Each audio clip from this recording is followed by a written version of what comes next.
Bien, buenas tardes a todos. Bienvenidos a este capítulo 3 que tiene que ver con comprender la gestión del talento. Hoy vamos a intentar entender qué significa el talento, ¿vale? El concepto y cómo se ha medido.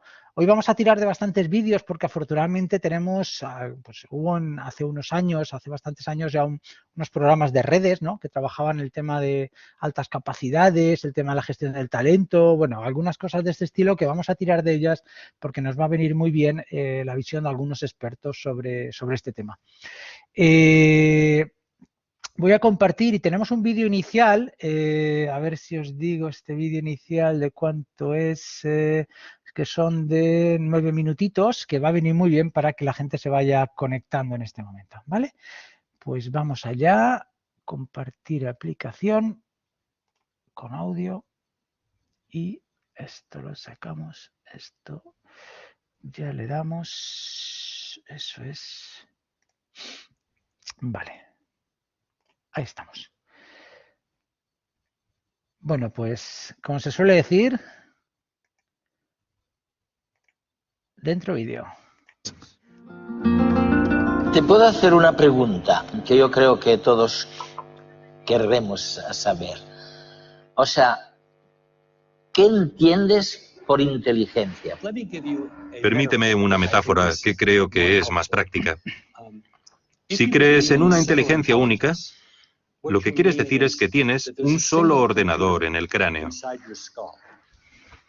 Si ese ordenador funciona, y es eficiente y rápido, no comete muchos errores. Eres bueno en todo. En cambio, si funciona a trompicones, estás dentro de la media. Y si va lento y comete muchos errores, es que eres estúpido. La reivindicación de las inteligencias múltiples es que tenemos una serie de ordenadores independientes. Uno se encarga de la información musical, otro de la información espacial, otro de la información corporal. Por supuesto, no es un ordenador pequeño. No tenemos una lata vacía aquí dentro. Pero es un argumento que los cerebros son muy diferentes y pensar que solo hacen una cosa no es correcto. Medir la inteligencia es algo problemático, en especial cuando no hay consenso en cómo definirla. Incluso se debate si es una sola o si existen múltiples. A lo sumo, podemos llevar a cabo una serie de pruebas que nos den una idea aproximada de las características individuales de nuestras distintas capacidades cognitivas. De todos los cuestionarios creados para medir la inteligencia, el más usado es el cociente intelectual de Wechsler, una batería de preguntas que analiza la comprensión, el vocabulario y la capacidad aritmética de la persona, y que considera la inteligencia como una capacidad única y global. Sacar una mejor o peor puntuación en estos test puede marcar nuestras posibilidades futuras de éxito en el estudio y el trabajo. Los críticos con este tipo de test han señalado que sus resultados varían en función de lo concentrados que estén los alumnos o incluso de su nivel de formación académica. Ahora, un estudio reciente de la Universidad de Londres, dirigido por Kathy Prices, muestra que, de hecho, el cociente intelectual no se mantiene constante durante la adolescencia, sino que aumenta o disminuye conforme lo hace el volumen de materia gris en esa época.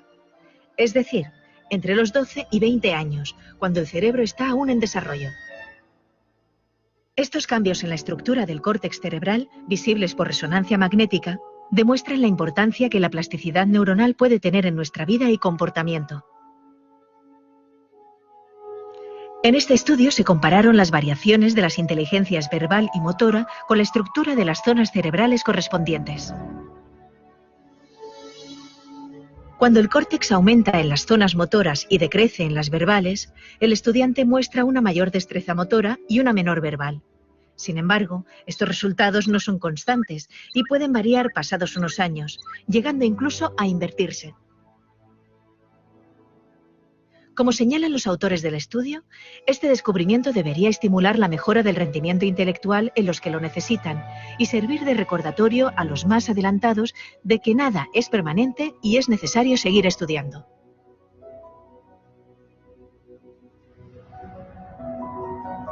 La disponibilidad de ordenadores, ordenadores personales, dispositivos portátiles, tabletas gráficas, Significa que ya no tenemos que enseñar la misma cosa del mismo modo ni examinar de una sola manera.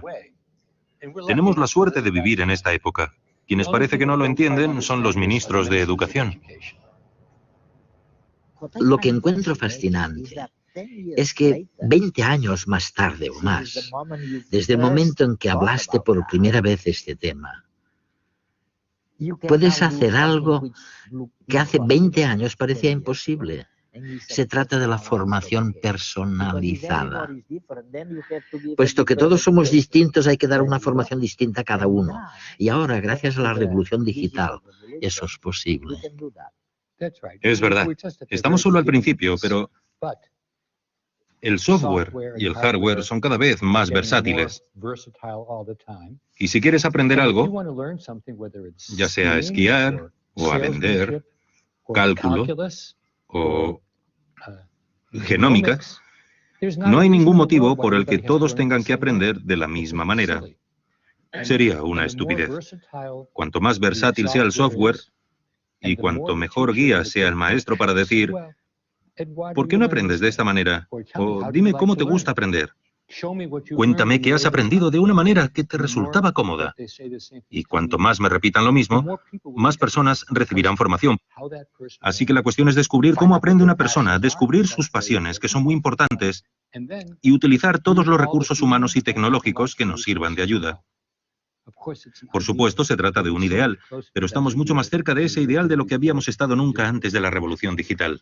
Es fascinante porque sugieres, corrígeme si me equivoco, que no solo las personas son diferentes, no solo los estudiantes son distintos y hace falta una formación personalizada, sino que la formación es también diferente. Es decir, los maestros deben cambiar, porque, como acabas de decir, una materia concreta no se enseña de una manera determinada. Puede enseñarse de diferentes maneras. Sí, creo, Eduardo, que cada vez más los maestros se convertirán en guías. Guías. Con eso quiero decir que todos sabrán algo de los estudiantes sabrán algo de sí mismos, y los padres sabrán algo de sí mismos, y trabajarán en equipo para decidir cuál es la mejor manera de aprender para una persona. Hay cosas que todos debemos aprender, pero no hay ninguna razón para que las aprendamos de la misma manera. Las sociedades con materiales informáticos versátiles y maestros que actúan como guías tendrán una enorme ventaja sobre aquellas en las que el software no se utilice bien. Y los maestros crean que son la fuente de toda la información y todo el conocimiento. Porque en la actualidad, y estoy bastante bien informado, los estudiantes no paran de decir, eso no es correcto, o lo acabo de buscar, y por supuesto levantan la mano. Quien levante la mano no siempre tendrá la razón, pero probablemente tenga más razón que yo. Así pues, la idea de que los maestros somos la fuente de toda la sabiduría alimentará nuestra sensación de poder, pero ya no es cierta. Mozart fue un músico extraordinario, carente de toda inteligencia emocional, como lo demuestra cualquier relato de su vida, aunque nadie dudaría de su genialidad.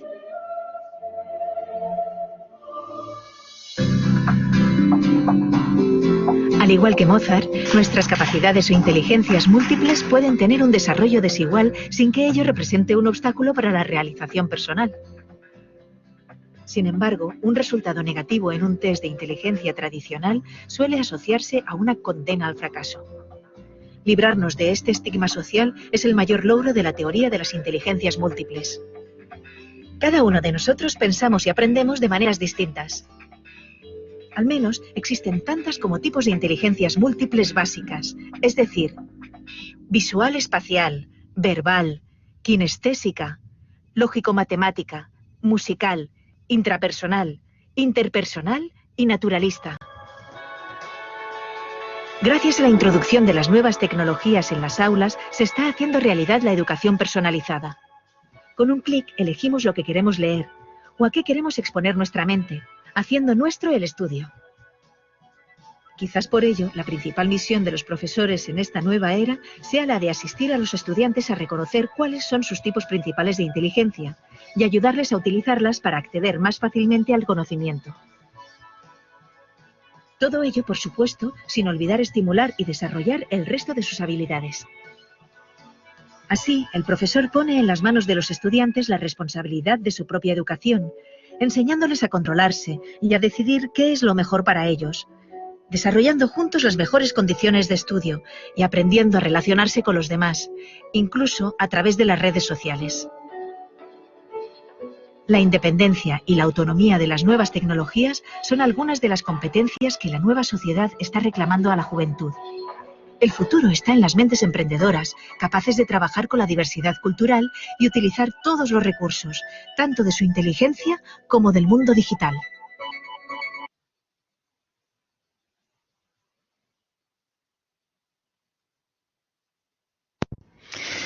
Bien, de lo que nos habla precisamente el vídeo, a ver que lo pongo aquí, vale. De lo que nos habla precisamente el vídeo es de las inteligencias múltiples de Gardner. Yo creo que es un tema fundamental a lo que vamos a trabajar hoy, porque muchas veces el talento lo hemos asociado a esa capacidad o esa inteligencia general, que normalmente se suele hablar de superdotados a partir de coeficientes intelectuales de 130 y de altas capacidades a partir de 120. De hecho, incluso los últimos estudios están diciendo que puede haber incluso hasta un 5, 10 o incluso un 15% de altas capacidades en nuestro país, en general, vamos, en las poblaciones. Claro, el problema es la identificación de estas altas capacidades. Pero recordar, al final, cuando hablamos de inteligencia general, hablamos de un único factor. La propuesta que hace Howard Gardner, que lo habéis visto ahí, de la Universidad de Harvard, es precisamente el abrir este horizonte y no centrarlo solo a este tipo de capacidad de razonamiento abstracto, matemático, lógico, que de alguna manera ha priorizado tanto nuestro comportamiento en el siglo XX e incluso principios del siglo XXI. ¿Y por qué tiene tanto valor? Bueno, pues lo vamos a ver porque no solamente nosotros cuando hablamos de alto rendimiento, cuando hablamos de la performance de alguien, cuando hablamos del desarrollo de las competencias, cuando hablamos del desarrollo de un trabajador, siempre estamos hablando de competencias y estamos hablando, por lo tanto, del talento que tiene. Este talento normalmente se asociaba a inteligencia general, ¿vale? Y por lo tanto, cuando se hacen los procesos de selección, cuando se hacen los procesos de promoción y desarrollo, siempre se buscaba el factor de inteligencia general. Eso, de alguna manera, lo que hacía era apartar a mucha gente que a lo mejor tenía un tipo de inteligencia que no era precisamente la que se basa en la inteligencia general. De hecho, lo vamos a ver en alguno de los vídeos posteriores, uno de los problemas fundamentales, y digo problemas con todo el peso de la palabra, de los sujetos con altas capacidades, es precisamente su baja adaptación al contexto social. Es decir, nos encontramos con problemas de adaptación a la escuela, de relación con compañeros, muchos problemas de personas que precisamente tienen coeficientes de inteligencia muy altos. ¿Qué está diciendo esto? ¿Cómo puede ser? Y si en realidad estas personas son de éxito, no son de éxito. Una cosa es que tengan una inteligencia general alta y otra cosa es una persona de éxito. Y yo creo que al final es un poquito la idea de esta reflexión que estamos haciendo en esta sesión de hoy. El éxito en realidad, el éxito en tu vida, el éxito en tu vida personal y profesional, en ambos ámbitos, es precisamente una especie de equilibrio competencial, donde tiene que haber obviamente algo de inteligencia general, tiene que haber inteligencia social, es decir, relación con los demás, tiene que haber una parte de conocimiento intrapersonal, es decir, de tus puntos fuertes y débiles, porque eso te va a permitir adaptarte mejor a la realidad. El autoconocimiento es una de las variables, de hecho, ya lo veremos en temas de selección con mayor poder predictivo. Tiene que haber elementos interpersonales, es decir, poder relacionarnos con los demás, poder empatizar, poder comprender a los demás, etcétera. Es decir, que van a ser muchos los factores que van a permitir este tipo de equilibrio y los que van a permitir esto que llamamos el éxito, ¿vale? Otra cosa es que ya lo veremos más adelante para puestos concretos, que los puestos en realidad no es más que una especie de perfil competencial, es decir, un puesto de profesor que tiene que dar una clase online necesita una capacidad de comunicación, de innovación, de manejo de medios, etcétera. Es decir, unas competencias concretas, habrá que adecuar esas competencias de ese perfil del puesto obviamente a la hora de analizar a los candidatos para ver estos candidatos si tienen estas competencias. Debe haber un match que llamamos, un equilibrio entre lo que se busca, las competencias que se buscan y las competencias que están ofreciendo los diferentes candidatos. Pues en el talento pasa lo mismo. En realidad estamos hablando de talento cuando decimos talento musical, cuando decimos talento visoespacial, cuando decimos, claro, no es lo mismo las necesidades de un ingeniero con su capacidad visoespacial, de un matemático con su capacidad abstracta, de un biólogo, de un profesor, de cualquiera de las profesiones, que van a requerir, por lo tanto, talentos diferentes. Y ya veremos, por lo tanto, este debate, que yo creo que por eso he querido empezar con Howard Gardner, porque precisamente la reflexión de fondo que nos plantea es cada persona tiene un perfil competencial y tenemos que intentar comprender cuál es el nuestro y cómo mejor adaptarnos para ese aprendizaje de nuestro entorno, ¿vale? A partir de ahí, no es yo soy listo, no soy listo, o yo soy inteligente, yo no soy inteligente. Eso ya yo creo que como expertos en recursos humanos nos lo tenemos que quitar de la mente, ¿vale? Yo creo que con esto nos lo ha dejado bastante claro. Vamos a seguir adelante. Bien, ¿qué vamos a ver hoy? Hoy ya somos casi 50, que era un poquito el objetivo, esperaros un poquito, venga. Hoy vamos a ver el concepto de talento, la guerra al talento, por qué se habla de la guerra al talento, ¿vale? El concepto y quién lo incorpora, que como veis aquí lo incorpora McKinsey, una de las consultoras más potentes a nivel mundial que hay. ¿Cuál es la filosofía del talento? ¿Qué significa tener mentalidad de talento? Las grandes preguntas del talento, ¿vale? Hoy vais a ver un poquito más en profundidad ese modelo que habéis incorporado en algún mapa mental, ¿vale? El del modelo 7GT, y incluso vais a ver algún modelo más de intervención, ¿vale? Y después vais a ver para mí algo súper importante, que es la matriz de talento, es decir, cómo nosotros vamos a poder utilizar una herramienta para poder de alguna manera perfilar nuestros colaboradores y saber el grado de rendimiento y potencialidad que tienen, que son las dos variables básicas y más importantes que vais a ver en la gestión del talento, ¿eh? El rendimiento, productividad, rendimiento, todo lo que va asociado a ese alto rendimiento, y del otro, potencialidad. Es decir, la capacidad que tenemos de transformarnos en el tiempo alineados a los objetivos que se buscan en el futuro en las organizaciones, ¿vale? Por lo tanto, la potencialidad, lo vais a entender, es una de las variables fundamentales de este contexto, ¿vale? Vais a ver esta matriz de talento, el Nightbox Talent Grid que se llama, ¿vale? Y vais a ver algunos modelos y algunas intervenciones en temas de potencialidad. Bien, más o menos este es el esquema de lo que vamos a hacer hoy. Bien, vamos allá. Estos son los 4 elementos fundamentales de los principios, ¿vale? ¿Qué entendemos por talento? Fijaros, aquí os traigo algunas definiciones muy básicas. La Real Academia nos dice que es la inteligencia o capacidad de entender. Como veis, es suficientemente ambiguo como para no decir tanto. Talento también como capacidad de desempeño. Aquí ya estamos centrándonos. Fijaros, esta ya nos sirve más de cara al mundo de las organizaciones en el que nosotros estamos, ¿eh? Aptitud o capacidad de desempeño, es decir, de rendimiento, de cómo rendimos en algo. De hecho, nosotros decimos que alguien tiene talento y nos llama la atención porque tiene un desempeño, un rendimiento, un comportamiento un poquito fuera de lo normal en el sentido positivo, es decir, que es capaz de hacer en mucho menos tiempo lo que otros hacen en mucho más tiempo, que es capaz de hacer cosas que otros no llegan a hacer porque tienen las habilidades concretas, etcétera, ¿vale? Por lo tanto, estamos ya vinculándolo al rendimiento. También talento se habla de persona inteligente o apta para determinada ocupación. Fijaros cómo aquí ya estamos rompiendo con el vídeo de antes, ya hemos roto esta definición. Ya no hablamos, ¿qué es una persona inteligente? Si lo entendemos como inteligente el concepto general, esto se ha quedado desfasado. Sin embargo, si lo entendemos como concepto de las inteligencias de Gardner, de ampliar el concepto de inteligencia a muchas más áreas, pues imaginaros, entonces sí que nos sirve, ¿no? Una persona con talento, una persona muy adaptable a los contextos, una persona que es capaz de rendir en los contextos y de tener éxito en los contextos. Y después, obviamente, uno de los orígenes de lo que es el talento era una moneda que se utilizaba tanto los griegos como, era una unidad de medida en realidad, ¿vale? Tantos talentos, de hecho, en muchos de los textos bíblicos, etcétera, se menciona, ¿vale? Bueno, por lo tanto, también quizás podemos verlo desde un concepto de valor, ¿eh? ¿Qué valor tiene una persona? ¿Qué es lo que nosotros nos serviría? ¿O qué empleabilidad? Lo podemos incluso decir también, ¿no? ¿Qué talento tiene alguien? ¿Qué empleabilidad tiene alguien? Os traigo una de las definiciones más importantes, ¿no? De talento. Fijaros que es competencia, es decir, recordar que las competencias, ¿qué tiene que ver las competencias? Conocimiento, actitudes, ¿vale? Y habilidades. Son los tres elementos básicos de las competencias. Competencias son conocimientos, lo que tú sabes, ¿eh? El conocimiento real de algo, de una materia. Imaginaros, la competencia en recursos humanos sería vuestro conocimiento, pues con el manual, lo que habéis aprendido, ese conocimiento más cognitivo de aprendizaje. Las habilidades, pues bueno, vamos a aprender habilidades de desempeño en equipo, vamos a ver habilidades en selección, en desarrollo, vamos a ver habilidades en entrevistas, vamos a ver habilidades, vamos a tener habilidades prácticas de intervención. Y el tercer elemento de las competencias son las actitudes, ¿vale? Bueno, pues se supone que cuando estáis en itinerarios que os han incluido recursos humanos es porque tenéis una actitud positiva hacia recursos humanos, ¿vale? Entonces, por lo tanto, tenemos tres áreas dentro de la competencia: conocimiento, habilidad y actitud. Y después tenemos el compromiso con el proyecto y con la organización, ¿vale? Y la contribución, es decir, el rendimiento real que yo tengo.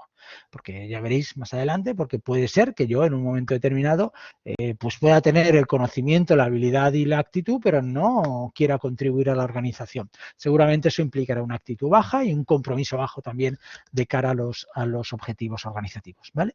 Pero fijaros qué definición más completa de las 3 Cs de David Ulrich. David Ulrich es uno de los grandes gurús de recursos humanos a nivel mundial, ¿eh? Yo os comentaba que incluso en la definición, uno de los grandes gurús a nivel español, que es Juan Carlos Cubeiro, que viene del mundo de la consultoría, es un cerebrito, aparte un muy buen amigo mío, añade a esta fórmula de 3 Cs, añade una cuarta C, que le dice el contexto adecuado. ¿Por qué habla del contexto? Porque es verdad que el talento necesita tener un contexto que le enriquezca. Esto se va a ver mucho, por ejemplo, en el tema de altas capacidades. Personas que tienen una inteligencia o un coeficiente intelectual bastante alto, pero que al estar en contextos más privados pueden sufrir en realidad problemas graves de adaptación y de rendimiento incluso. Por lo tanto, los contextos son muy importantes. Entonces, ¿qué hacemos normalmente cuando tenemos el talento adecuado? Tener contextos enriquecidos, enriquecer los contextos, es decir, suficientemente motivadores para que puedan de alguna manera sacar el máximo talento. Y ahí hablamos, por lo tanto, del máximo rendimiento y el máximo potencial de las personas, ¿vale? Por lo tanto, fijaros ahí la importancia del contexto. Bueno, ya Cubeiro, mi amigo Juan Carlos, Johnny, como yo le llamo, divide este contexto en 4 Cs aparte: cultura, clima, compensación y cooperación. Bueno, esto ya es un modelo suyo que incluso, yo os diría que incluso en mi página web, en los vídeos que tenemos, hay un vídeo grabado con él, muy potente, de casi 1 hora, de sus ideas sobre la gestión del talento, que os aseguro que vale la pena el echar un ratito, pues yo qué sé, vais a salir a correr o estáis en la elíptica o en la bici estática o pues bueno, os ponéis de fondo una conversación de este estilo con alguno de mis colegas y ya veréis qué simpático todo. Por lo tanto, aquí hemos intentado definir desde el punto de vista académico y desde el punto de vista de la investigación, ¿vale? Fundamentalmente lo que significa el talento. ¿De dónde viene en realidad todo esto? Bueno, pues esto viene de un libro original que suscita precisamente la consultora McKinsey & Company, que lo que plantea realmente es que las circunstancias en las que estaba el mundo en los años 90 eran unas circunstancias de la guerra del talento. De ahí viene en realidad el concepto de gestión del talento, del concepto de guerra al talento. ¿Y por qué por qué habla de una guerra al talento? ¿Cuáles son esas 3 fuerzas que en realidad le hacen distinguir que estamos en un momento diferente al anterior? Porque yo creo que en los años 80 hablábamos de dirección estratégica de recursos humanos, hablábamos de prácticas de alto rendimiento en recursos humanos, estábamos en una fase de mucha profundización en los propios recursos humanos de las organizaciones, ¿vale? Pero claro, de repente dice, mirad, hay 3 elementos que están haciendo diferente a esta era. Dice, 1, el cambio irreversible. Fijaros, porque la palabra irreversible está con todo el sentido. El cambio irreversible de una era industrial a una era del conocimiento. Esto es fundamental. De hecho, ya vimos el tema de la gestión del conocimiento, el tema de la tercera ola, que lo estuvimos viendo de Toffler en el anterior capítulo, ¿os acordáis?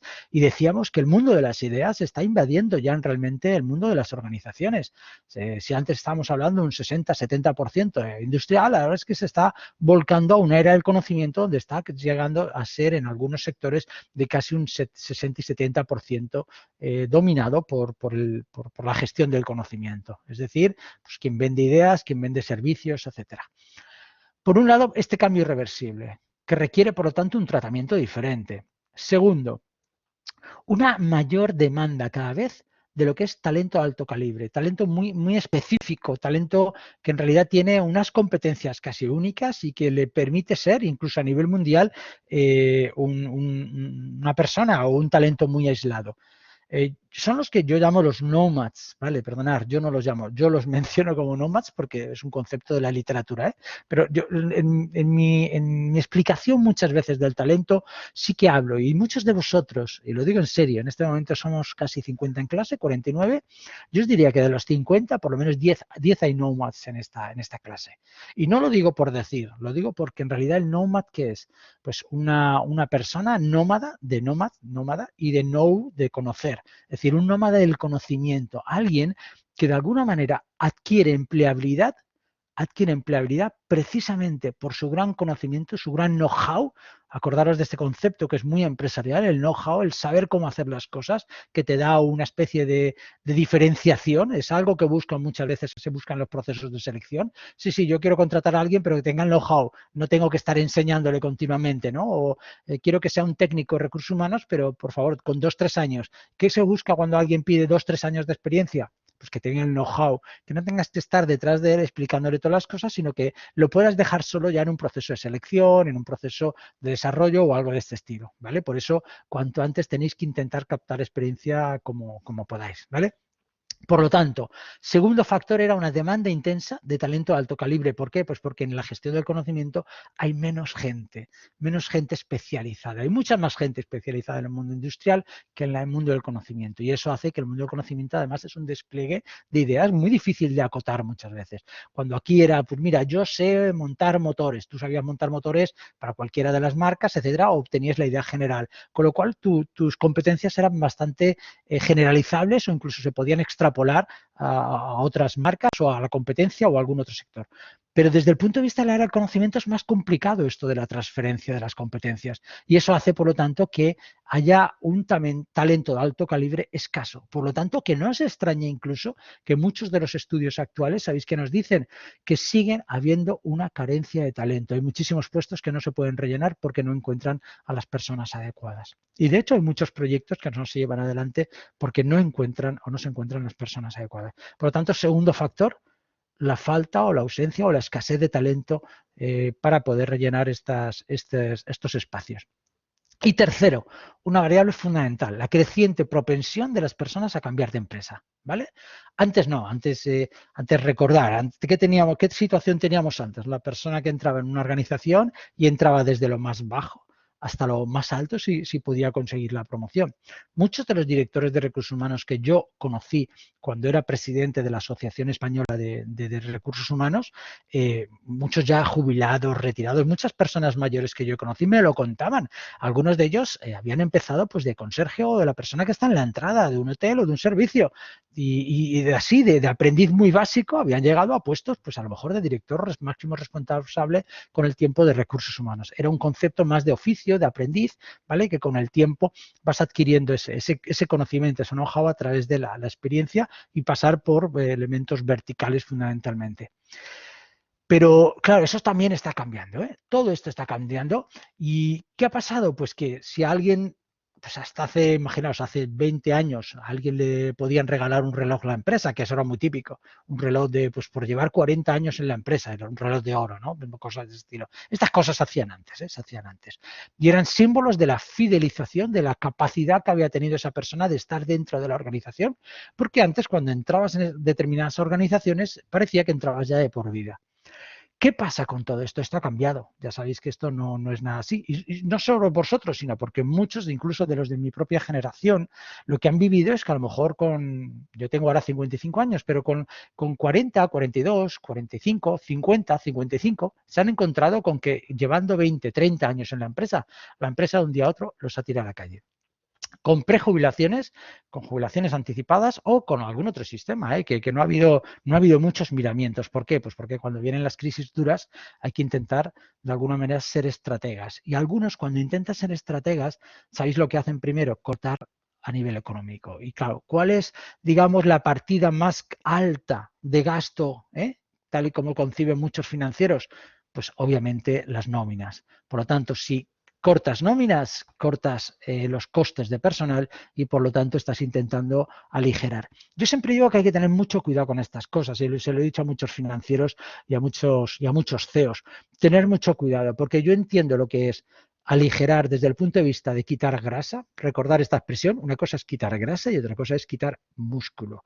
Cuando haces deporte eso se nota claramente, ¿vale? Es decir, quitar grasa es necesario, porque al final es un tema de eficiencia, ¿vale? Y por lo tanto, quitar grasa es necesario, pero ojo con quitar músculo. Si tú quitas, sencillamente recortas, haces despidos, porque de alguna manera lo que intentas es reflotar o tener más beneficio o mantener tu alto beneficio, ojo, porque si quitas músculo estás quitando competitividad, estás quitando cuota de mercado, estás quitando seguramente la viabilidad de poder existir en el tiempo, porque muchas de estas personas que incluso has quitado son personas que son las que te garantizan a lo mejor el intraemprendedurismo, la innovación, los nuevos servicios, las nuevas ideas, muchas cosas dentro de la organización que se pierden, que se pierden. Por lo tanto, mucho cuidado también con este tipo de generalización de recortar por recortar.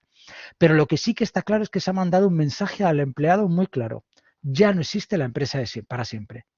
Ahora el mensaje que se manda es, bueno, esto es un mundo de empleabilidad. El empleado tiene que mantener en sus espaldas dónde quiere ir, por eso cobra importancia todo aquello que nos haga reflexionar sobre nuestras competencias, sobre nuestros objetivos, técnicas como coaching, etcétera. Es importante, por lo tanto, que tú tengas tu propio camino y que lo intentes marcar. Tu desarrollo de carrera recae en tus hombros. Eres tú el que en realidad vas a tener que marcarlo. Y eso supondrá que a lo mejor coges experiencia 3 o 4 años en una empresa, después saltas a otra porque quieres especializarte más en este tipo, saltas a otra, vas cambiando de proyecto en proyecto que te está dando cada vez más empleabilidad y te está especializando. Ese concepto nada tiene que ver con el concepto de antes donde entrabas en una empresa y era la empresa la que te ofrecía completamente el desarrollo dentro de su propia organización. Por lo tanto, ¿tanto ha cambiado? Sí, tanto ha cambiado. No es que las personas sean más propensas a cambiar, es que el contexto ha cambiado y las organizaciones le han dicho a las personas, podemos prescindir de vosotras en cualquier momento, porque hoy en día, eso pasa incluso en nuestro país, hasta los contratos más estables que podamos entender en el mundo de la privada, son contratos, entendedme, fácilmente, con fácil despido. No es realmente complicado.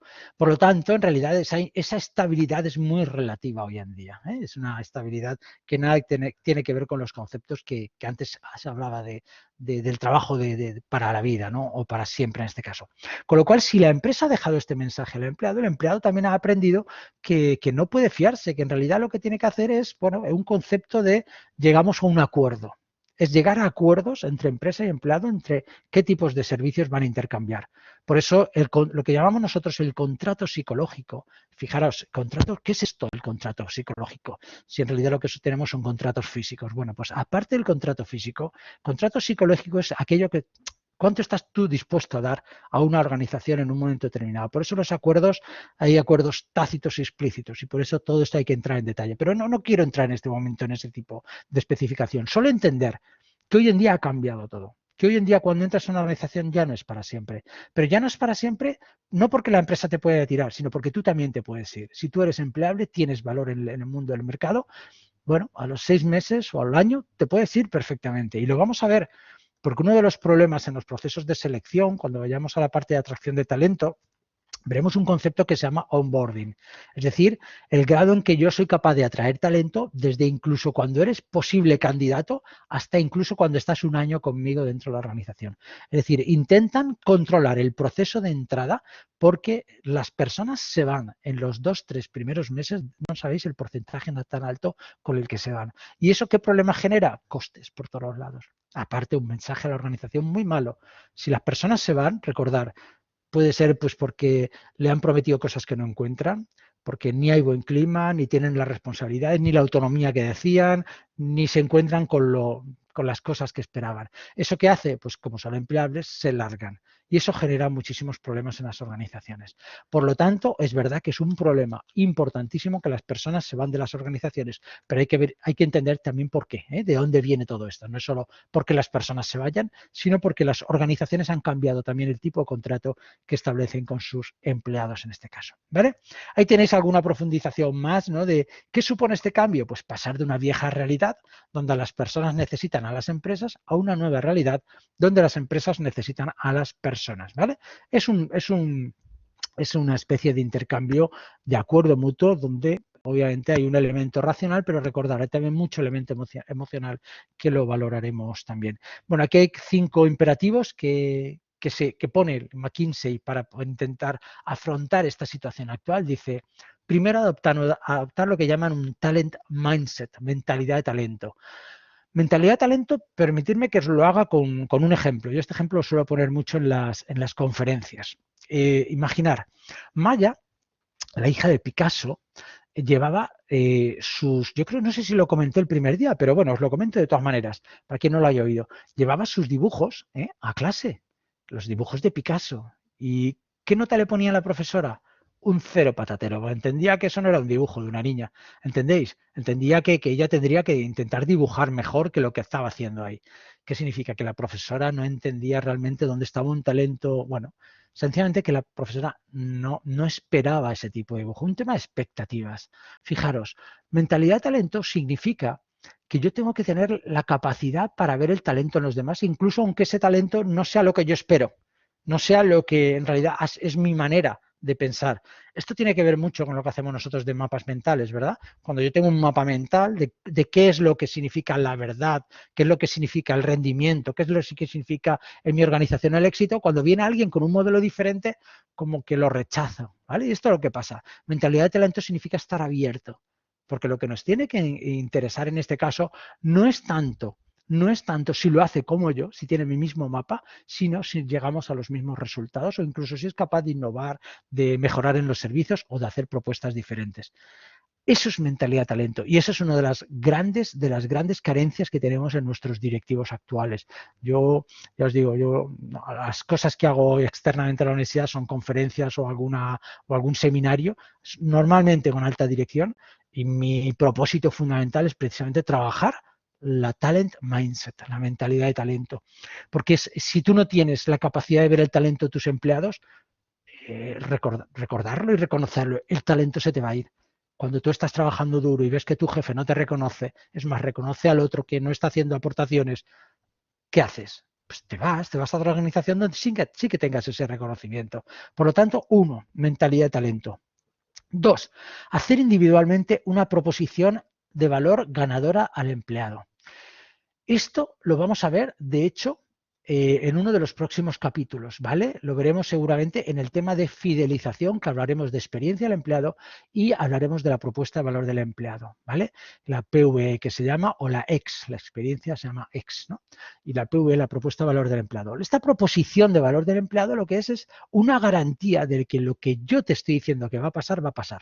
Si yo te prometo que vas a tener autonomía, que vas a tener un contexto enriquecido de talento, que vas a tener la capacidad de desarrollarte, de mejorar, de tener lo que sea, eso tiene que estar firmado, tiene que estar en contrato y tiene que estar en la propuesta de valor. Si no está en la propuesta de valor, por lo tanto, es una garantía de que lo que me prometes se cumple en este caso, ¿vale? 3, reconstruir la estrategia de reclutamiento, porque ya veréis, ha cambiado completamente. Lo vamos a ver cuando veamos atracción, porque es brutal lo que están haciendo muchas organizaciones y nada que ver con este concepto antiguo, que yo ya casi ni uso en el libro, que se llama reclutamiento, que viene de la Segunda Guerra Mundial, imaginaros. Yo ya no utilizo apenas esta palabra. Después el 4 es crear el desarrollo en la organización, entender que las organizaciones como entes del conocimiento, recordar que estamos en la gestión del conocimiento, si estamos en la sociedad del conocimiento y en las empresas del conocimiento, tenemos que estar gestionándolo. Por lo tanto, el desarrollo se convierte en una de las áreas fundamentales de toda organización, que delimita, que establece que está viva la organización y que es completamente dinámica, ¿vale? Desarrollo. Y 5, diferenciar y afirmar a la persona. ¿Qué significa esto? Esto es fundamental porque cuando hace 15 años se hablaba del marketing. Decíamos, el marketing 1 a 1 significa que tenemos que llegar a cada cliente como si fuera uno especial, es la mejor manera, ¿no? Es ese marketing de guerrilla casi. Bueno, pues eso ha llegado ya a recursos humanos. Eso ha llegado a nosotros, es el talento. El desarrollo del talento 1 a 1. Diferenciemos el valor de cada uno, diferenciemos sus competencias y establezcamos programas de desarrollo, de fidelización exclusivos para cada uno de nuestros empleados. A tal nivel estamos llegando ya en el mundo organizativo.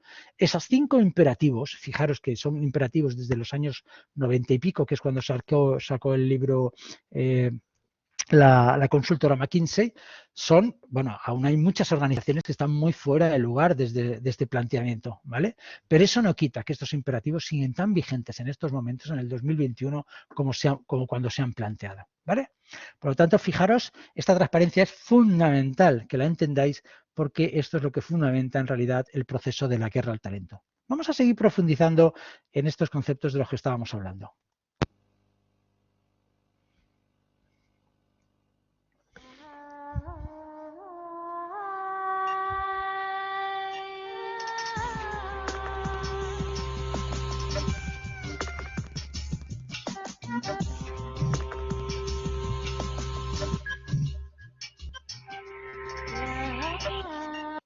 Esperad que creo que se oía flojo. Voy a subirlo un poquito.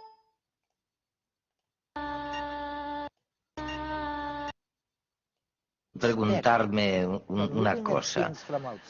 Cuando miras estos temas desde fuera, tienes tendencia a identificar a una persona muy inteligente por las notas excelentes que seguramente tendrá en la escuela. Y sin embargo, cuando hablas con los padres o los profesores, muy a menudo resulta que identificamos a una persona superdotada justamente porque causa muchos problemas. Oye, ¿cómo es esto? ¿Se explica por qué ni la administración, ni los padres, ni los profesores saben tratar el tema de la manera más adecuada? Los jóvenes muy inteligentes, muchos de los cuales seguirán estudiando después de secundaria y llegarán a la universidad y se convertirán en científicos o filósofos o ingenieros, a menudo siguen un contenido curricular que normalmente pueden seguir y completar mucho más rápidamente y mejor que la mayoría de los estudiantes. Si esto es así, el primer inconveniente es que no están motivados. Y en segundo lugar, en muchos casos se aburrirán con las tareas. Algunos perderán el interés por la escuela. Y en algunos casos puede que se conviertan en alumnos problemáticos. Su principal problema es que la escuela no es un lugar de motivación para ellos. Es por esto que creo que es muy importante que hagamos todos los cambios necesarios en los programas educativos de estos jóvenes de 2 formas. La primera es analizar el currículo existente y ver qué partes se pueden abreviar para ellos. Y en segundo lugar, hay que proporcionar a estas personas la oportunidad de que tengan actividades más productivas, más motivadoras, como talleres de escritura creativa, talleres de arte creativo, proyectos de investigación, que puedan utilizar las técnicas y la metodología de las personas que tratan con los aspectos más creativos y productivos de estos campos.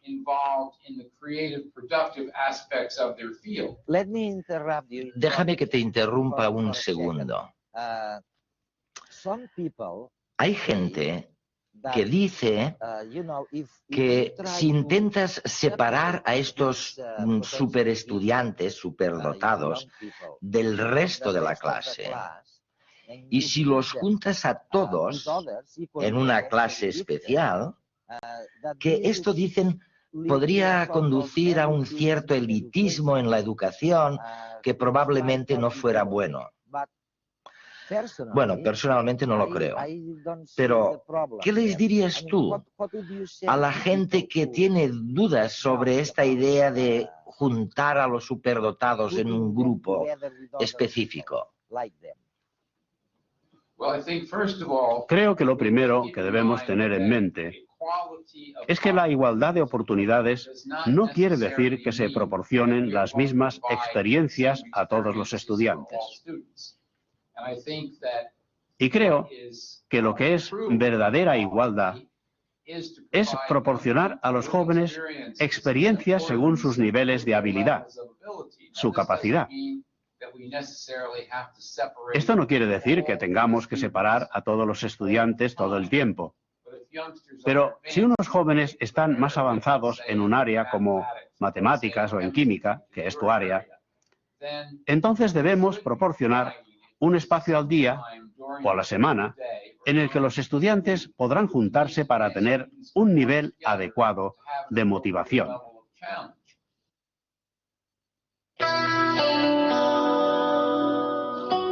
Un reloj de Dalí deshecho.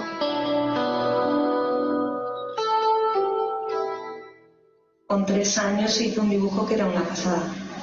Una pasada. Nos dibujó a su padre, a mí embarazada, pero vamos, genial, ¿eh? Y bueno, que luego lo veía siempre con los libros, no he jugado nunca, o sea, con libros, aburrido con los niños, problemas con los niños. Y ya en primero de primaria la profesora nos dijo que pensaba que era superdotado, que convendría hacerle las pruebas. Y sigue teniendo problemas con los niños porque es que se aburre. A lo mejor viene algún niño a casa y le saca, yo qué sé, un documental del cuerpo humano o un documental de peces o de fósiles o de arte, le saca un libro de arte y los niños aquí aire, será. Y claro, sufres a tu manera porque lo ves solo en el patio, pero no, es un niño que es muy feliz porque él habla con la gente mayor y se lo gana, es que tiene como un imán.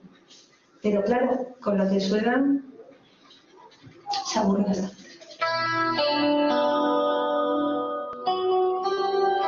Hizo un dibujo, él hizo un escrito a copito de nieve y le decía pues que él sabía que había muerto de cáncer y que nunca lo olvidaría. Y ponía pues, te encontraron en la selva, te trajeron, o sea, toda la historia de Copito que yo toda no me la sé, pero él estuvo viendo el K3, se ve el informativo y oye, me impactó mucho. En el Instituto Catalán de Superdotación, un equipo de psicólogos y pedagogos atienden las necesidades de Víctor y otros muchos niños, adaptando los contenidos que aprenden en las escuelas a su elevado nivel intelectual.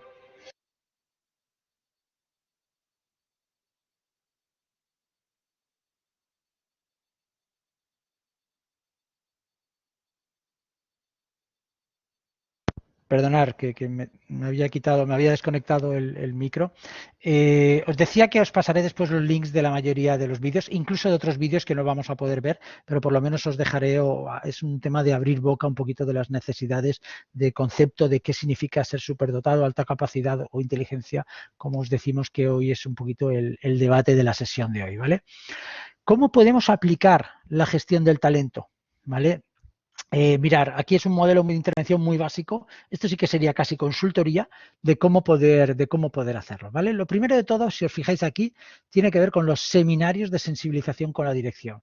Siempre hay que empezar por la dirección, por lo más alto, porque al final todos los cambios de las organizaciones empiezan por el ápice estratégico. Lo que no empiece por arriba, recordarlo, no va a triunfar. No, es imposible, porque al final es muy difícil que haya una revolución de down to up, ¿no? Lo más normal es que desde donde se tiene el poder y la responsabilidad se metan los cambios. Por eso es tan importante en realidad creernos, por eso os decía al principio, es que es importantísimo que el directivo entienda qué es la gestión del talento, que tenga mentalidad de talento, porque si él no la tiene, por mucho que vendan la idea de la gestión del talento en la organización, si no lo ven en sus directivos, si no son modelos de ello, obviamente la organización, las personas no son tontas, los empleados no son tontos y no lo van a hacer. Por lo tanto, primeros seminarios de sensibilización con toda la dirección. ¿vale? Para intentar comprometer hacia ese gran cambio que hay.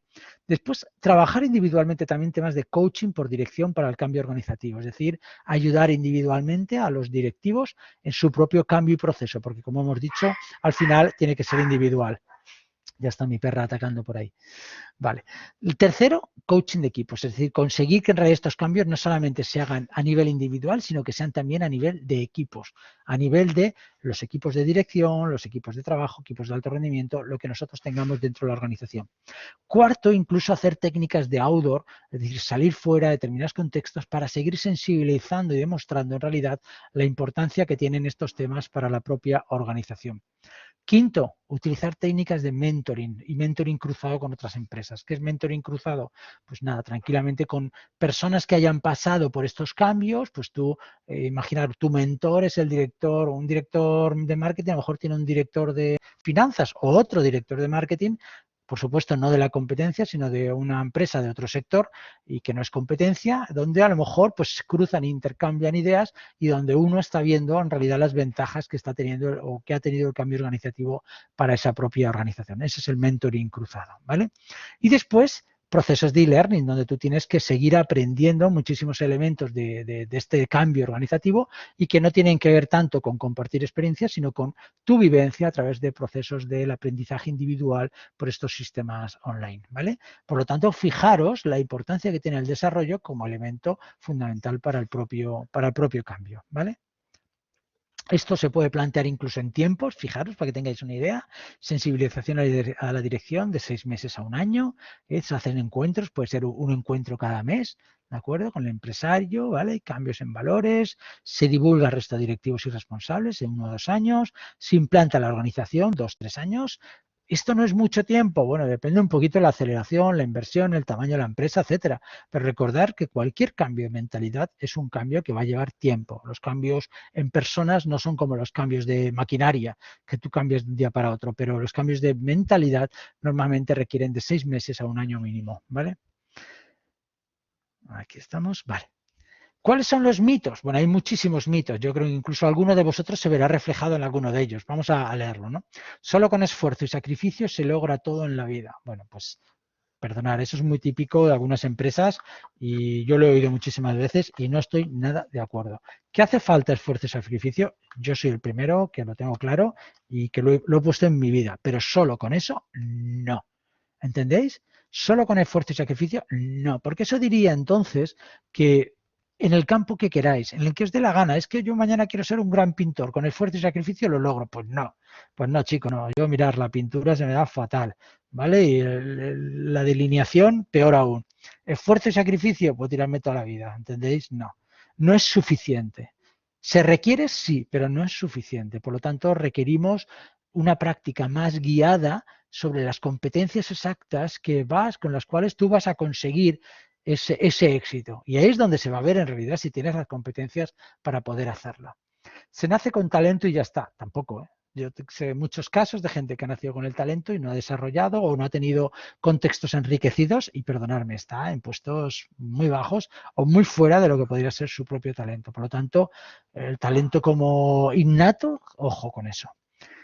Con 10.000 horas o 10 años ya soy experto. Esto es muy recurrente en cursos de formación donde se habla de, no, es para alguien que se especialice, necesita 10.000 horas o 10 años. Yo de nuevo digo que depende cómo inviertas esas 10.000 horas o esos 10 años. Si tú ves entrenar a Rafa Nadal, yo entonces te diría igual con 10.000 horas, no, con menos, con 5.000 ya eres experto en un área. Si entrenas como Rafa, es que no tengo ninguna duda por la capacidad y concentración que tienen. Yo he estado con él en un entrenamiento, ¿vale? La capacidad que tiene de entrenar, la intensidad con la que lo hace, la focalización en las áreas de mejora, eso normalmente nosotros lo llamamos la práctica deliberada. Quedaros con este concepto porque es un concepto muy interesante a aquellos que queráis profundizar en algo, aprender un idioma, aprender a tocar un instrumento o cosas de ese estilo, porque se ha demostrado una gran aplicabilidad a la hora de hacer o de fomentar un aprendizaje mucho más acelerado, ¿eh? La agilidad del aprendizaje está en gran parte condicionada por esta práctica deliberada. Por lo tanto, si haces las horas o los años de concentrados en esa mejora y con esa intensidad, sí, yo me lo puedo creer, pero así solo como frase suelta, no, no. Tú en 10 años, nada, eso nada. Solo con mirar a una persona sé si tiene talento. Bueno, estas brujerías tampoco las quiero, ¿eh? Por mucho que seamos de recursos humanos, somos ciencia y por lo tanto lo que intentamos es medir en todo momento y sacar los perfiles competenciales de las personas, ¿eh? Otra cosa es que digas, no, es que por mi intuición en la empresa, vale, pues añádelo como un elemento informativo más en tu proceso, pero no es un proceso exclusivo, con lo cual ya solo te miro a los ojos y ya eres buen candidato. Bueno, pues no, las cosas son más complicadas, afortunadamente. Si busco en mi interior encontraré mi talento. Esto es muy típico de los libros de autoayuda, ¿eh? Busca en tu interior y encontrarás realmente tu talento. Digo, bueno, bien, si empiezas por ahí no es un mal comienzo, ojo, ¿vale? Pero es que falta mucho para todo esto. Es decir, necesitas una buena guía, necesitas en realidad unas buenas preguntas, una persona, un mentor o un coach que te acompañe, necesitas unas buenas lecturas, necesitas un proceso de aprendizaje, necesitas, bueno, muchas vivencias, hay muchas cosas en realidad que necesitan para en realidad encontrar cuál es tu propio talento. Y yo creo que ese es uno de los grandes fracasos que tenemos en nuestra sociedad con el mundo desde el punto de vista educativo, ¿eh? Porque es verdad que muchos llegáis a las carreras sin haber elegido las carreras que realmente queréis o ni siquiera sabiendo cuál es vuestro propio talento y sobre todo porque se te fuerza a tomar primero unos itinerarios, ¿no? Ya en el bachillerato tienes que tomar unos itinerarios y a partir de ahí te vas jugando la vida casi cuando tienes que elegir carreras sin saber muy bien, incluso si tienes suerte coger la primera, pero si no, a saber dónde te toca, ¿no? Bueno, pues esto es un problema tremendo porque en realidad deberíamos dedicar más tiempo en realidad a conocernos mejor, a buscar nuestras inteligencias, nuestras competencias y a partir de ahí ir desarrollándola. Esa parte que decíamos antes de la parte intrapersonal. Yo no tengo talento, así que mejor aceptarme como soy. Bueno, esto también mentira, falso, ¿eh? Todos tenemos talento, pero no de todo, ¿entendéis? Todos tenemos talento, pero no de todo. Yo creo que esta diferenciación es muy, muy importante. Por lo tanto, hay que seguir insistiendo y buscarlo y aceptar en dónde en realidad eres mejor y no tan bueno y ojalá encuentres trabajo en aquellas áreas donde eres mejor, porque entonces tendrás más oportunidades de éxito en este caso. Si mis compañeros me dicen que tengo talento, el problema es que mi jefe no lo ve. Bueno, pues bueno, la verdad es que el tema de los jefes, lo hemos comentado antes, ¿no? Si tu propio supervisor no es capaz de ver tu talento, tienes un problema grave. Porque si él no te lo ve, obviamente no te va a promocionar ni te va a reconocer tu propio trabajo. Por lo tanto, habría que plantearse cuál es su papel dentro de esa organización, cuál es su papel como directivo, que es uno de los grandes problemas en las empresas, el papel de los líderes, si realmente son líderes o no. Muchos líderes les dices que tienen que gestionar un 60% de su tiempo a su equipo, a sus personas, a desarrollarlos, a ayudarles a conseguir los objetivos, y terminan con una cara extrañada diciendo tanto tiempo, de no, yo les digo lo que hay que hacer y punto, y ya se apañan. Entonces, claro, eso no son líderes ni son nada, ¿vale? Yo tengo talento, pero nadie me valora ni me comprende. Bueno, ojo también con estas cosas, porque al final nos encontramos muchas veces una falta de autoconocimiento muy alta en el mundo profesional, ¿vale? Una falta de autoconocimiento. Ese elemento que decíamos antes de intrapersonal, el conocimiento intrapersonal, es fundamental. Así que utilizar cualquier ayuda, yo le digo normalmente espejos, buscar espejos desde vuestra familia, amigos, etcétera, que os ayuden a encontrar cuáles son vuestras fortalezas y debilidades para poco a poco ir trabajándolas mejor. Pero no hay nadie peor que alguien que en realidad no sabe en realidad cuáles son sus debilidades. Porque, ojo, si no sabes dónde están tus debilidades, puede ser que tú las tomes como competencias de éxito y que te dediques a ellas a muerte, ¿no? Y como diría un buen enemigo tuyo, si tu enemigo se equivoca, lo mejor que puedes hacer es dejarle seguir haciendo su equivocación. No lo corrijas, ¿comprendes? Al final tienes que tener cuidado con estas cosas. Bueno, si ya he hecho más de 10 años, ¿cómo voy a cambiar ahora, no? Sí, como diciendo, la gente no cambia. Hay una frase antes que decía, muy antigua, ¿no? Decía, el loro viejo no aprende, ¿no? Bueno, pues eso afortunadamente la neurociencia nos está enseñando que es verdad que aunque hay una pérdida neuronal, etcétera, también hay una neurogénesis, es decir, que se generan nuevas neuronas y todos estamos aprendiendo a cualquier edad. Incluso a mi edad, recordarlo, a mi edad también seguimos aprendiendo y podemos plantearnos aprender cualquier idioma, el chino, el ruso o lo que nosotros queramos. Eso sí, hay que querer, ¿eh? Tiene que haber propósito. Y por último, yo ya soy mayor para buscar mi talento. Eso es de gente joven. Bueno, pues lo mismo que decíamos antes. Ojo en este tipo de barbaridades que no tienen que ver nada con nuestro concepto de talento, ¿eh? ¿Vale? No sé si en alguna de estas os identificáis, pero espero que no, pero si sí, pues os pediría que hicieseis una pequeña reflexión de hasta qué punto pensáis que estas cosas son en realidad así, ¿vale? Vamos a ver un caso concreto. Einstein. No hay cerebro igual a otro, como no hay mente igual a otra. Un sutil límite separa lo patológico de lo genial. Pongamos como ejemplo a Albert Einstein. El genio que revolucionó la física es también considerado un autista leve, dadas las dificultades que mostró durante su infancia para hablar y ciertos comportamientos atípicos. Su cerebro, preservado tras su muerte en 1955 a la edad de 76 años, muestra dos características curiosas. Comparado con un cerebro normal, posee un número mayor de células gliales en las áreas 9 y 39 del córtex prefrontal, correspondientes a la elaboración de planes, el lenguaje y otras funciones complejas. Estas células sostienen y nutren a las neuronas, de modo que su incremento denota una mayor actividad metabólica en esas áreas. Además, desde un punto de vista anatómico, el cerebro de Einstein muestra un hiperdesarrollo en la región inferior parietal, concretamente en el área correspondiente a la visualización tridimensional, el pensamiento matemático y las relaciones espaciales. De hecho, el propio Einstein sostenía que su inteligencia yacía en su capacidad para visualizar los problemas y trasladar esas imágenes al lenguaje abstracto de las matemáticas. En su caso, el cambio anatómico observado se debe a que la fisura de Silvio se ha reducido, dejando espacio para que el lóbulo parietal inferior haya crecido desproporcionadamente.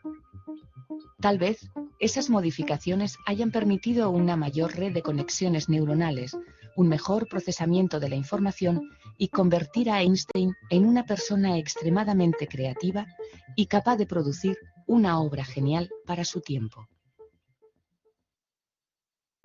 Bueno, ya sabéis, el concepto fundamental que se habla aquí también es el concepto de las células gliales. De hecho, cuando se hizo el estudio del cerebro de Einstein, se vio que incluso en aquellos tiempos se intentaba asimilar el tamaño del cerebro a más inteligencia, y lo que se sorprendieron es que el tamaño del cerebro de Einstein era más pequeño que la media normal. Entonces, claro, rompió todas las especulaciones que había al respecto. Lo que sí que con el tiempo se descubrió fue lo de las células gliales, que nos menciona el vídeo, que las células gliales son las responsables de mielinizar todo el proceso neuronal, ¿vale? Eso sí que es importante, porque para que entendáis un poquito más hasta qué punto significa esto de la mielina, quiero que penséis en un cable eléctrico, un cable de electricidad, ¿vale? Que lleva el cobre ese por dentro, ¿vale? Y después lleva un revestimiento de plástico por fuera.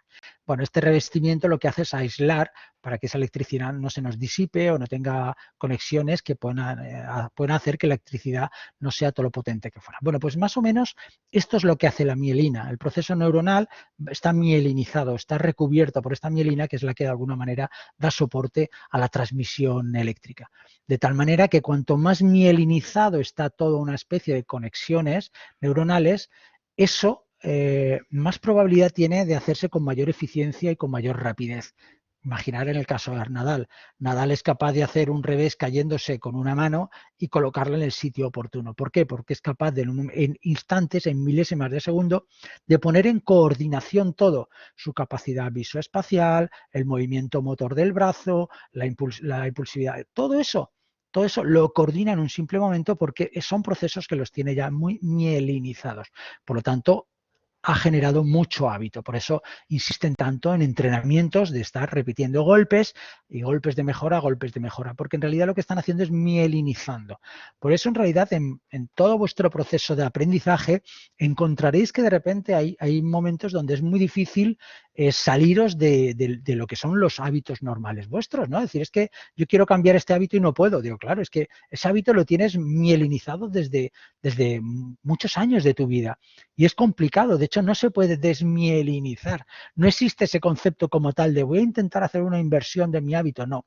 Lo que se generan son caminos neuronales nuevos. Es como si tú dices, mira, yo de aquí a mi casa utilizo este camino, pero ahora ese es mi hábito. mi tendencia es que si con ojos cerrados o me pongo a hablar con un amigo, voy por el camino. Pero si yo quiero hacer un hábito nuevo, un comportamiento nuevo, tengo que dirigirme por otro camino. Ese otro camino al principio es mucho más esfuerzo.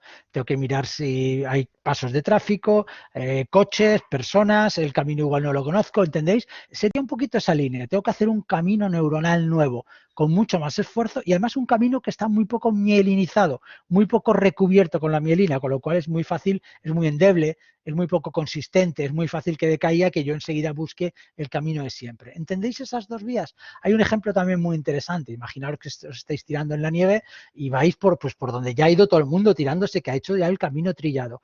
¿Te puedes salir fácilmente de ese camino? Es difícil, ¿verdad? Bueno, pues eso sería. Nosotros si queremos hacer un hábito nuevo, un comportamiento nuevo, tenemos que salirnos de ese, generar un camino nuevo. ¿Eso qué significa? Que cuando yo me vuelva a tirar, lo normal de mi trineo es que vaya a buscar el camino. Es que eso lo vais a tener siempre. ¿Hasta cuándo?